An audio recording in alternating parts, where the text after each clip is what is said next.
back to the AI Policy Podcast. I'm Sadie McCullough. I'm here with Greg Allen, as always, and we're speaking to you live from day 5 of the India AI Impact Summit in New Delhi. So, Greg, let's just jump right into it. Looking back at the past week, we've been quite busy. So what have been the standout moments and highlights for you in this experience?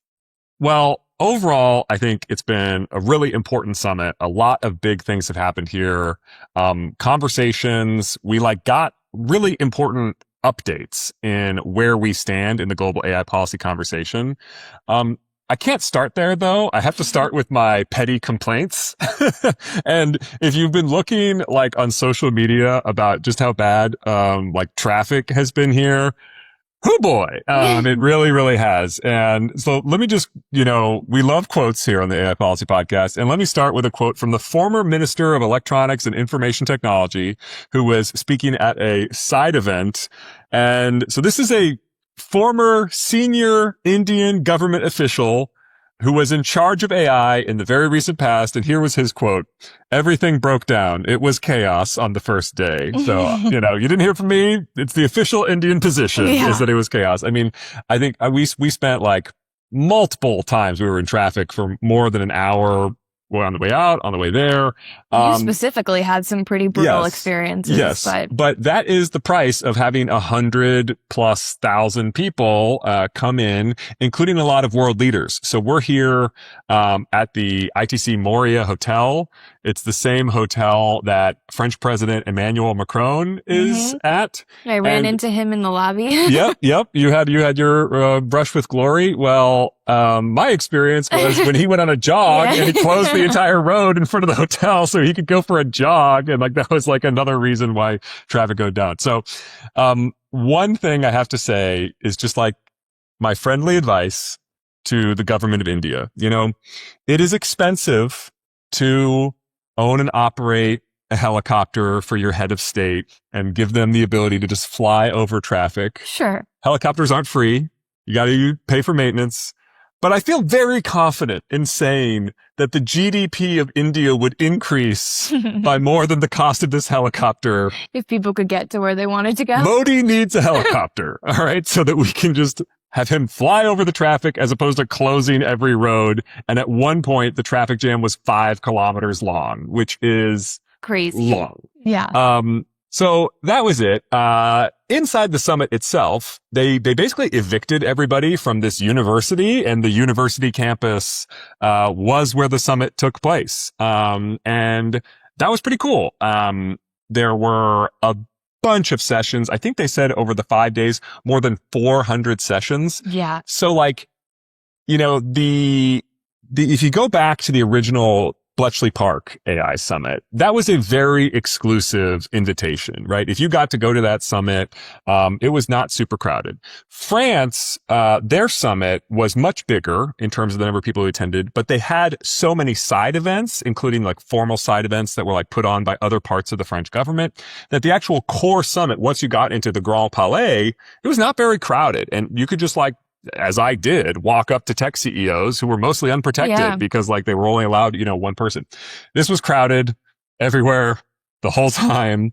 So for those of us who weren't there, continue painting us a picture of what the experience was like when all of these, when all these sessions were taking place at the same time. What was a typical day like?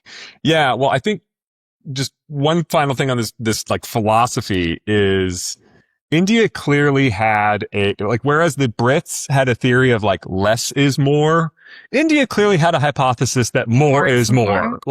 Every session, there was more than 400, which was great, because our submission to organize a panel was approved. And so, I was moderating a panel today. That was a lot of fun. But it was pretty hard to know what was going on when and, get to the stuff that you wanted to go to and, avoid the stuff that wasn't, part of your interest portfolio. But yeah, so you had keynote speakers. Sometimes that was head of state. Prime Minister Modi gave the inaugural remarks both the first day of the summit and also the second inauguration and the fourth day of the summit because they expanded the days. A lot of big names here, including multiple heads of state, as we mentioned, Emmanuel Macron of France, Lula of Brazil was here and so on. Also Michael Kratsios, the White House Director of Science and Technology Policy. He, gave a keynote address in which he actually provided some pretty important updates on like what the U.S. government is thinking about international, AI cooperation. And then every night, there's dinners, there's receptions, there's parties. And it's an amazing opportunity to meet with the AI community from around the world, whether that's government, industry, civil society.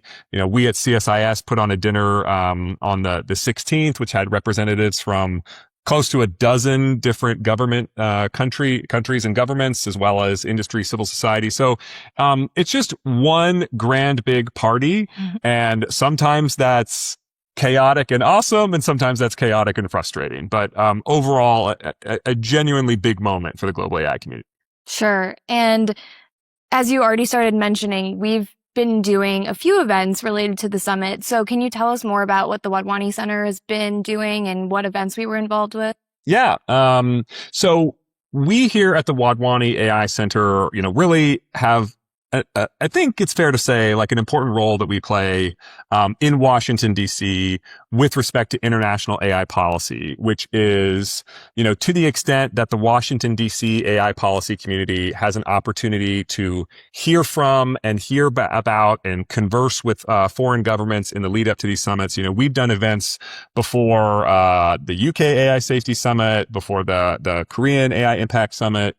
Sorry, the Seoul AI Summit, I should say, and then the Paris AI Action Summit.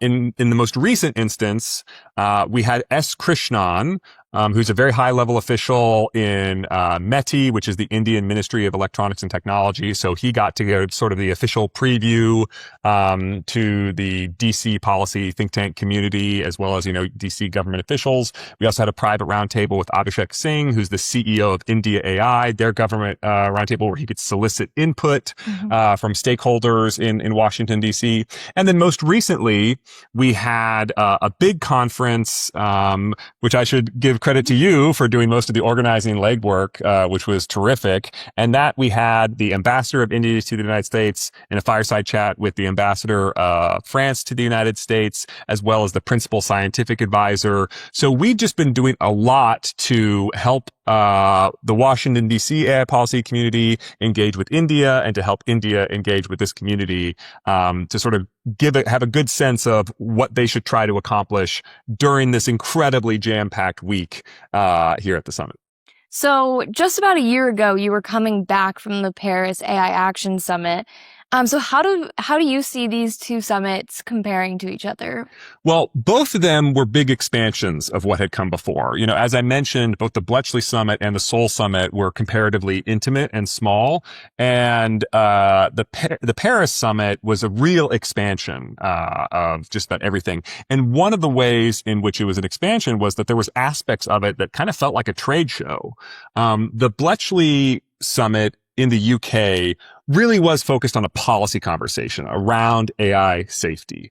And industry was there, but industry was there to participate in that policy conversation. By contrast, the Paris AI Action Summit, there was a lot of industry that was there to be celebrated and to announce big investments, which France did manage to attract some big investments, to showcase the strength of French industry and position France and to a certain extent Europe as a leader in the global AI conversation.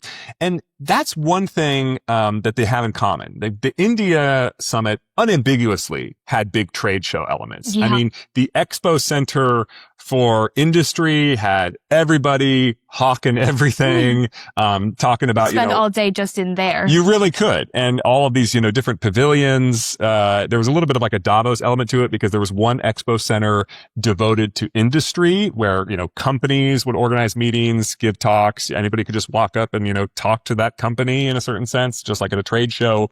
And then there was also a country Expo Center where there was the Japan pavilion or the Italy pavilion or the Switzerland pavilion, or the Gates Center put up an Africa pavilion. Sorry, not the Gates Center, the Gates Foundation put up an Africa pavilion. So there was just a lot of interesting stuff going on that really did have this interesting mixture of a policy conference, a trade show, a little bit like Davos thrown in there.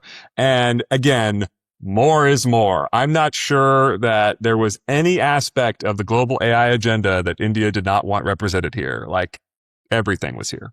So on that note, let's talk more about, what India's goals were for the summit going into it. So what do you think India's goals were going into it? And do you think that the summit lived up to these goals? Yeah. So I think there's like the official goals, and folks who listen to this podcast have heard a version of that official narrative, both from the Krishnan interview that I did, as well as the fireside chat with Ambassador Quatra. But I think there's also the unofficial goals. And one of the unofficial goals was very much to showcase India as a rising AI leader with an important role to play in the global AI value chain and ecosystem. And I think they accomplished that. I mean, I think every company, the big frontier AI model developers, the big cloud hyperscalers, the other parts of the value chain, India was pretty good about sort of like holding their hand pretty tightly and saying, what are you going to announce at our summit? So Anthropic, for instance, announced a big partnership with Infosys in the months leading up to the summit. Microsoft, Google, Amazon all announced infrastructure investments of more than $10 billion in AI infrastructure in India. Which we're going to talk about in a few minutes. For sure. And so, converting this spectacle into an opportunity to announce deals while you have the world's attention, you want to convert that into benefits for your domestic country. And I have to say, I think India played their hand pretty well here. A second goal in terms of showcasing Indian leadership was not just on the industry side, right, attracting investment, but India is kind of in a moment where it's interested in going out into the world, right? Like more and more Indian companies have global ambitions, not just Indian ambitions. And we've seen a version of that with India's IT industry, which has been a major exporter of IT services to American companies for a long time. But I think what's new in recent years is more and more Indian companies are trying to sell to Africa. More and more Indian companies are trying to sell to Indonesia. So there's this whole like global South opportunity. And India really stands out as a global South country that has a legitimate venture capital ecosystem, that has a legitimate tech startup ecosystem. And as that ecosystem increasingly tries to go global and including going global in the global South, this was an opportunity for India to showcase its leadership and like what opportunity looks like when you partner with India. And that's true both on the private sector perspective, but also on the public sector perspective. One of the interesting outcomes of this was sharing of public sector AI use cases where India, they said, governments of the world, come talk to us about your most successful use cases for AI in the delivery of public services, and we're going to do the same. And the honest truth is that India does have like impressive achievements in the delivery of AI-enabled services, and that includes stuff like India has a serious problem with tuberculosis, and one of the things that they've managed to do is, one aspect of that problem is a shortage of professionals who are trained to interpret tuberculosis tests. And a very popular means of screening for tuberculosis in India is interpreting chest x-rays. So if you see, certain kinds of lesions on your lungs, that you can infer that there's tuberculosis. There's not a huge population of trained medical professionals who can reliably interpret these chest x-rays. And so AI services interpreting these chest x-rays makes those diagnostic tools available to a much larger population. They also have voice-focused AI-enabled chatbots. Some of this is done in concert with philanthropic organizations, whether that's the Wadhwani AI Institute, which is separate from the Wadhwani AI Center but has the same namesake, or the Gates Foundation, which is also interested in delivering health-enabled AI services. So India does have like interesting stuff on its resume. Mm-hmm. And this was a cool opportunity for India to say to the rest of the world, we have a playbook where we think important things work, and we're happy to tell you how we did it. Like, we're not ramming anything down your throats and, demanding that you adopt, our approach as like some kind of New Delhi effect. But I think it was an opportunity to be proud and to share successes. And I think India did that well. I think so too. I liked how they talked a lot about how AI is the solution to a lot of problems that they're facing as a country. Yeah, I mean, it was just such an optimistic tone. Very much. There was a lot of, frankly, poo-pooing AI doomerism at this summit, even though, as I said, the Indian approach was more is more. So the AI safety community was here. They were, talking about the latest edition of the AI safety report. Some of the tech CEOs, made some notable remarks on like the risks of AI, which we'll talk about. So it's not like, India, said no to the AI safety community participating fully in this conference, but there was, aspects of that were almost drowned out just because the overall tone in so many of the sessions were really focused on optimism. I agree. And now let's get into some of those investments that you started talking about earlier. So as you mentioned, the summit attracted major investments in India's AI ecosystem and served as a venue for deal making. So what were some of the most notable investments that were announced throughout the week? Yeah, so we already talked about like the biggest dollar figure ones were the ones that actually happened in the weeks running up to the summit. But in terms of like, I think what happened here this week, which I thought was interesting, was OpenAI announcing a partnership with Tata, and this is Tata Consulting Services, which among other things is like an IT solutions integrator, and a powerful one for the delivery of IT services. And so the fact that OpenAI, which is the provider of ChatGPT, obviously, is now working with Tata to develop AI infrastructure for India and to train more Tata Consulting employees to apply the tools in their work. That's really interesting. Basically, this is a flagship company of India. It's, the de facto national champion in a bunch of industries. And it's interesting that, OpenAI is their partner. And then OpenAI's rival, Anthropic, announcing a different partnership with a different Indian national championship, Infosys. That's really interesting.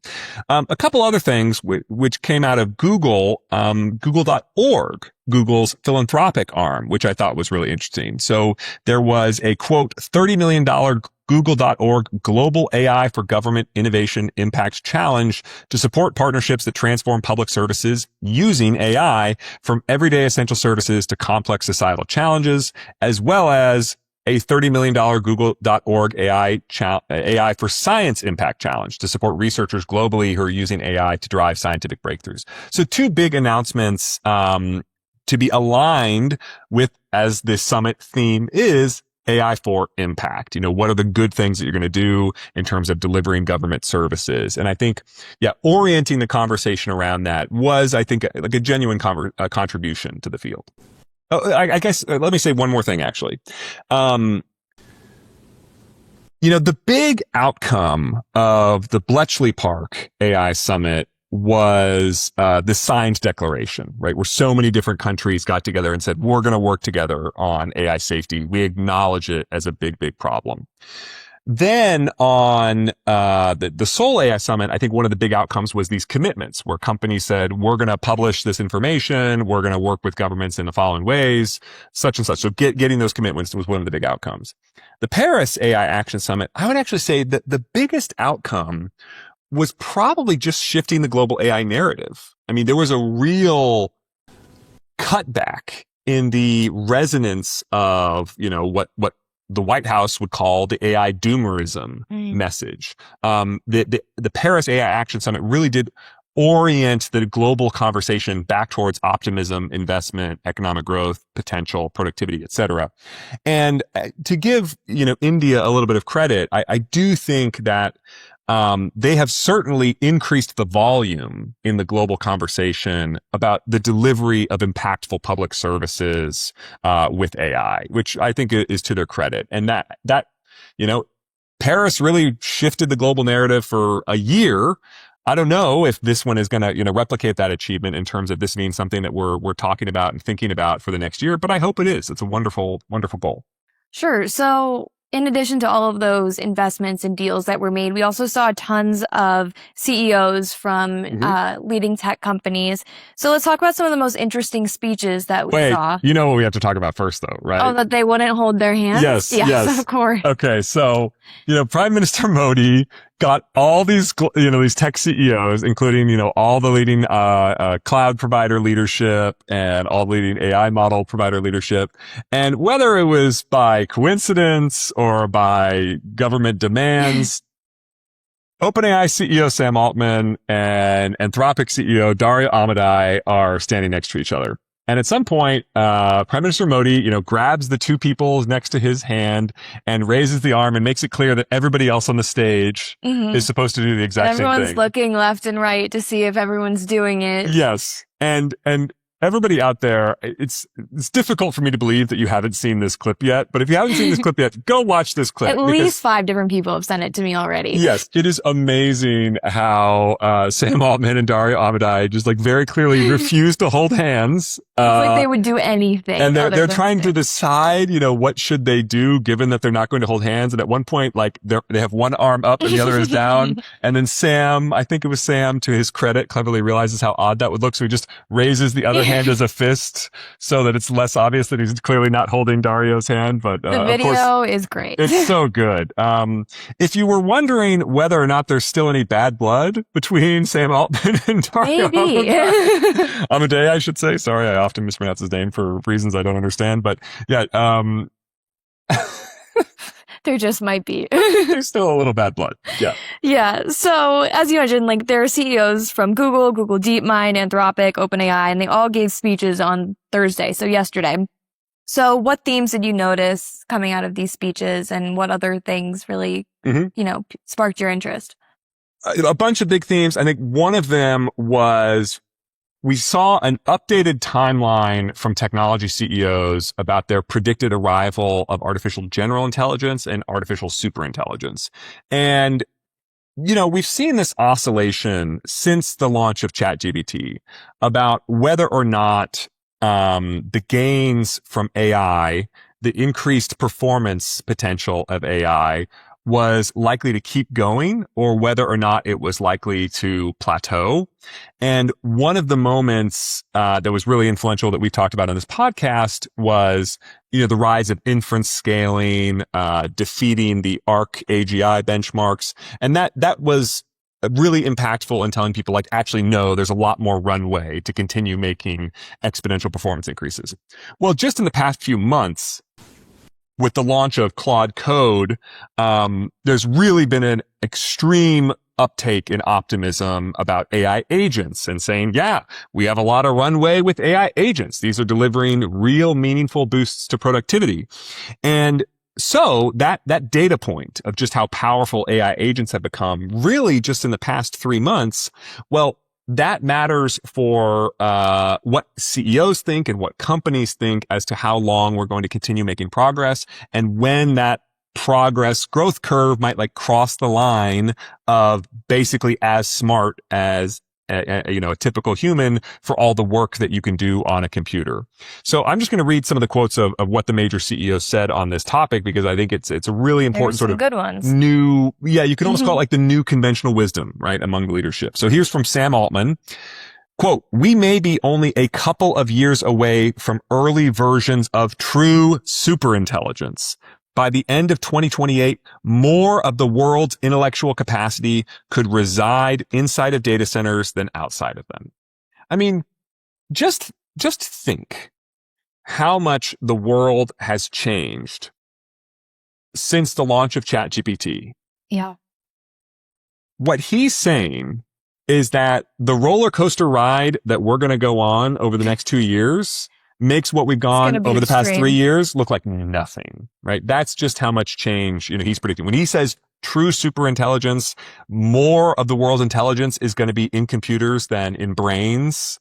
And there will be, a computer, at least one, that's smarter than the smartest human in every category of intelligence. I mean, that's a real revolution. So now here's Demis Hassabis, who's the CEO of Google DeepMind. Quote, And now in 2026, we're at another threshold moment where AGI, artificial general intelligence, is on the horizon, maybe within the next 5 years. Something like 10 times the impact of the Industrial Revolution, but happening at 10 times the speed. Now he's saying 5 years, right? But that's notably a big speed up because not that long ago, he had been talking about it being 10 years, right? So he's like cutting his own prediction in half based on what he's seen in the AI agents. And then, Dario Amodei saying, quote, we're increasingly close to what I've called a country of geniuses in a data center. And I think like the progress that AI agents have made, and especially the increasingly widespread adoption of agents for meaningful work getting done, has just made the country of geniuses narrative a lot more visceral. Like going from chatbot who tells you things to agent who does things for you, like you kind of can understand at a more visceral level what a country of geniuses inside a data center might look like. Because now we know what these agents look like. So that was probably the one big thing, is just updating everybody's sort of data points on what superintelligence and artificial general intelligence might look like over the next few years. Okay, well, let's shift gears then to economic disruption of labor. What did you see happen around this topic at the summit? Yeah, I think, what the CEOs are saying is that labor disruption is going to happen, right? I don't know of any major tech CEO who's not predicting radical labor disruption. So if you think of like Dario Amodei was kind of an outlier, a year ago, 2 years ago, in pretty consistently predicting, radical change in the labor market, because of AI.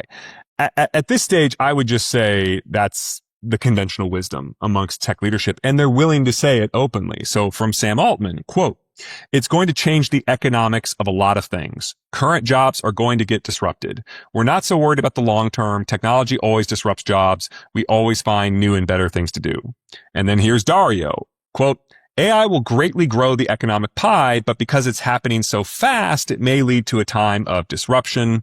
And then finally, Sundar Pichai, the CEO of Google, AI will undeniably reshape the workforce, automating some roles, evolving others, and creating entirely new careers. So not everybody sort of saying what Dario is saying, and that like all of white collar work might be automated in the very near future, but all predicting very profound disruption in the not too distant future, which they kind of have to predict that if their timelines look like this, for when they think AGI, and especially when superintelligence might, show up. So what are they saying about India's large role in AI at the summit? Well, nobody's being rude, right? It's the host country. Everybody's saying very nice things. And I just think in general, all three of them say India is doing great stuff. They're going to be doing more great stuff. And they really do have a shot at being a leader in global AI, which, just from some of my conversation around the summit, not everybody really sees it that way. Some people are quite pessimistic about, we've seen a recent, big drop off in stock prices of, software technology companies here in the United States. And kind of the flavor of software as a service, India's got a lot of companies who are big at that. So, one open question is actually, is the structure of India's economy uniquely vulnerable to the way in which AI might disrupt labor, in which AI might disrupt the economy in the near term, right? Like, are they kind of the low-hanging fruit to get picked and get disrupted? That's one argument, at least. Okay, so as you mentioned before, there were quite a few heads of state at the summit this week. So Prime Minister Modi and President Macron also gave keynote speeches on Thursday, in addition to all of these tech CEOs. So what were their main messages? Yeah, I think let's start with Modi. Because he's obviously the host. Now, I had a ticket to his address, but his address was in Hindi. So the transcript ended up being more influential than my ticket. More than the sign language robot? There was a sign language robot, an AI powered sign language robot. Okay. So I think the first thing is he did talk about impact. The real question is, what is AI actually doing? What is AI actually accomplishing? As I said, it was an optimistic message. At one point, he said, quote, we harbor no fear, right? Again, the sort of rebuttal to the doomerism. But what's interesting is that he is talking about like the need for safeguards. So even as he's sort of rejecting fear, he is promoting certain things. So here's a quote where he talks about standards and safeguards. Quote, there is a paramount need today to establish global standards. There must be established levels of authenticity for content within the digital world. People must know what is authentic and what has been generated by AI. As AI increasingly generates text, images, and video, the need for robust standards is rapidly increasing. Therefore, it is imperative that trust technology is cultivated from the very outset. This must be an inherent part of the system. So it's sort of like, he's obviously in this part of the section talking about content authentication, but he's not saying we don't need some kind of interventions. He's just saying he doesn't want that to translate into pessimism. He thinks the correct answer here is optimism. Another one of his big messages for the entire summit was inclusion. And, that actually ended up being a challenge in the United States because diversity, equity, and inclusion, DEI, this administration is very staunchly against that. And so, I think India was saying, look, when we say inclusion, we don't mean that. Like we're talking about something else, but it was nevertheless sort of a political sticking point between the two countries. And the United States ultimately, I think, I don't know if the actual definitive answer has come out as of this recording, but I don't think the United States is going to sign the overall declaration. But part of the inclusion was what they called democratization, that AI must be available to everyone. They don't want a world where just the United States has a monopoly or just the United States and China have a duopoly. And so they're talking about we need more AI capabilities available to more countries more broadly. So that was a big part, I think, Modi's message. So what about Kratsios, or Michael Kratsios, Director of Office of Science and Technology Policy at the White House? What did he talk about? Yeah, so Michael Kratsios was the senior United States official leading the delegation here in New Delhi. Other notable officials who were in attendance were Sriram Krishnan, who's the senior AI policy advisor at the White House, and then also Undersecretary of State Jacob Heidelberg. So not a head of state, President Trump is not here, not even a vice president who the United States has in the past sent. Kamala Harris attended the Bletchley Park Summit, Vice President J.D. Vance attended the Paris AI Action Summit. But even though, the United States did not send that level of official, I do encourage folks to actually read Kratsios's remarks because it does provide a lot of new information in terms of where the Trump administration is in AI policy and also how it's reacting to the changes, not just in the technology over the past few months, but also the changes in the political landscape. So you're sort of seeing a really important update to where the administration is at. So, one area where I think that's really important is on AI regulation. So he's critical of many regulatory efforts, but he's not critical of all new potential AI regulation. So if you look at, the executive order that was designed to curb state level AI regulation, it's really noteworthy. But here's what Kratsios said about regulation. And this is a long quote, but I do think all of this is actually important to understand where the White House is coming from. So quote, one is trust. Regulatory and non-regulatory policy frameworks that safeguard the public interest are necessary to earn the public's trust in AI, to give the American people confidence in these tools.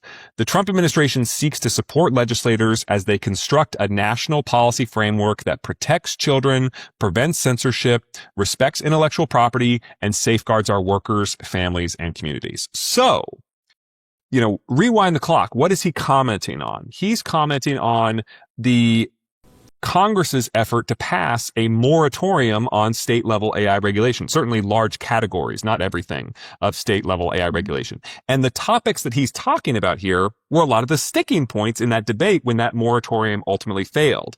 And there was sort of a debate between those who wanted the moratorium first but theoretically also wanted some kind of national AI regulatory framework. Congressman Jay Obernolte, who we had on this podcast, notably made that argument.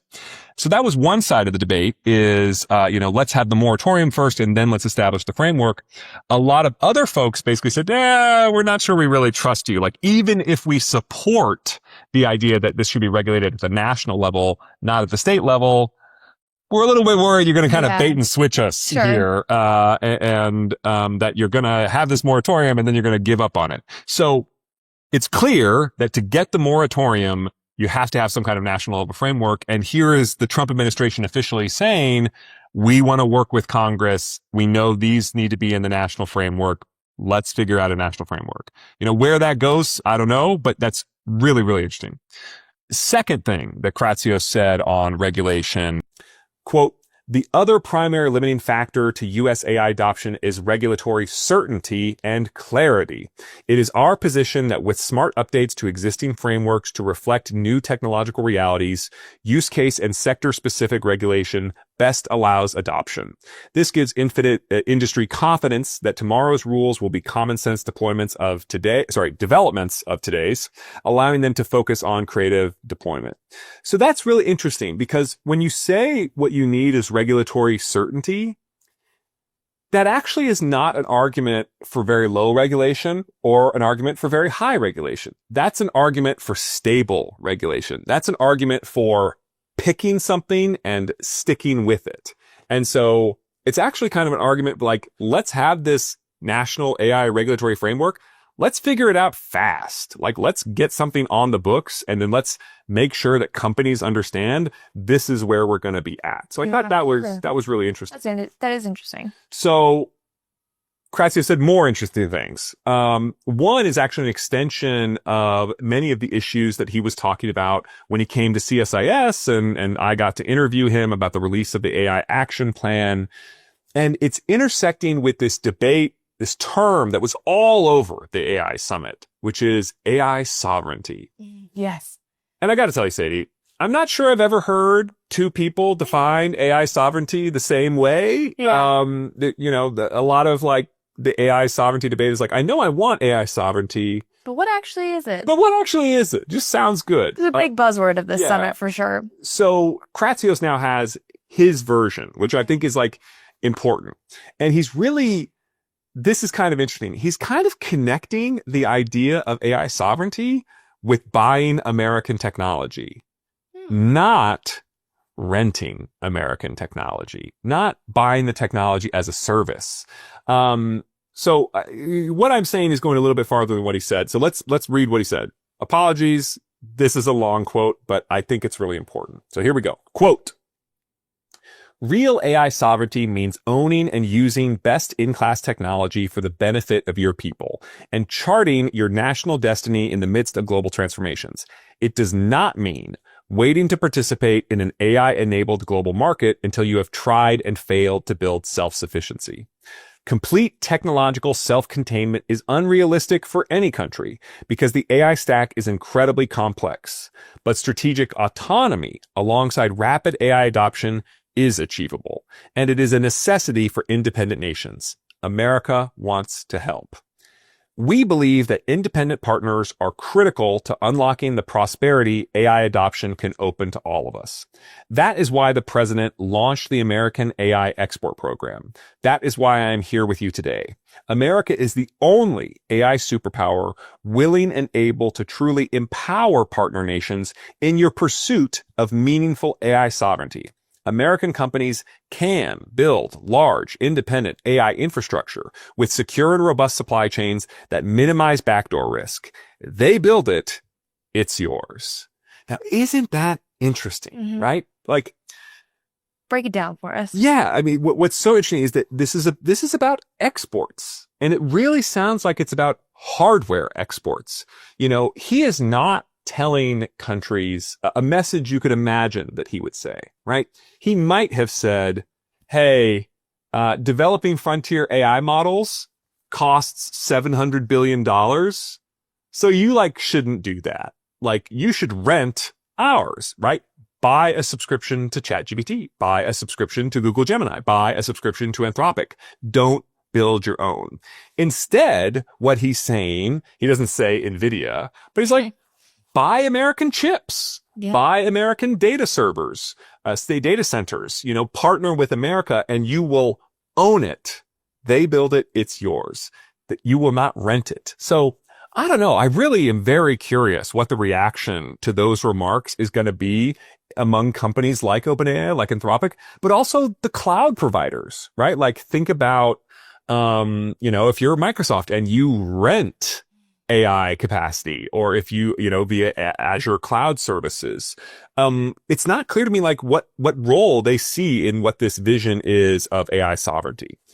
Now, why Mike Kratsios and his team and this White House have reached that conclusion about sort of, not opposing AI sovereignty, not saying, hey, countries, what you should really do is get over this dream of AI sovereignty. He is saying, get over this dream of self-sufficiency. You're not going to do it alone. But what he's saying is, you can have sovereignty. We actually want to help you have sovereignty, which is a really interesting, sort of rhetorical stance for the United States to take. So why might he be doing that?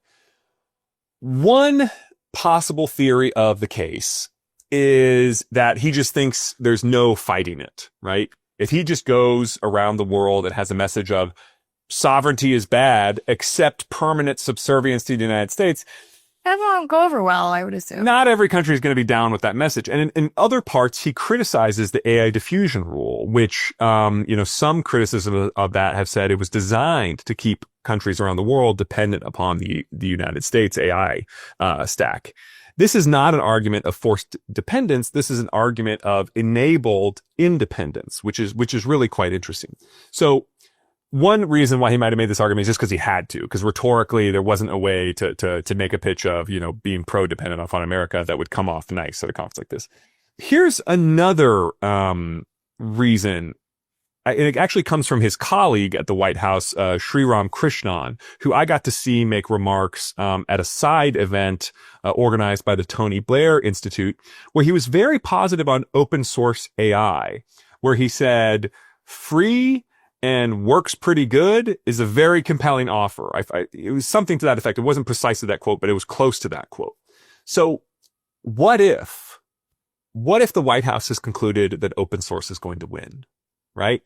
If free and works pretty good is like an utterly compelling offer, then what that would imply is that, OpenAI as a closed source model provider, Anthropic as a closed source model provider, it's actually not going to dominate the world the way it does today. So if they have this prediction that ultimately open source is going to win, then, well, there's not a lot of money to be made in providing those open source models. Where is there money to be made? It's providing the chips that run those open source models. Sure. So I'm speculating a lot here. I'm reading between the lines a lot here.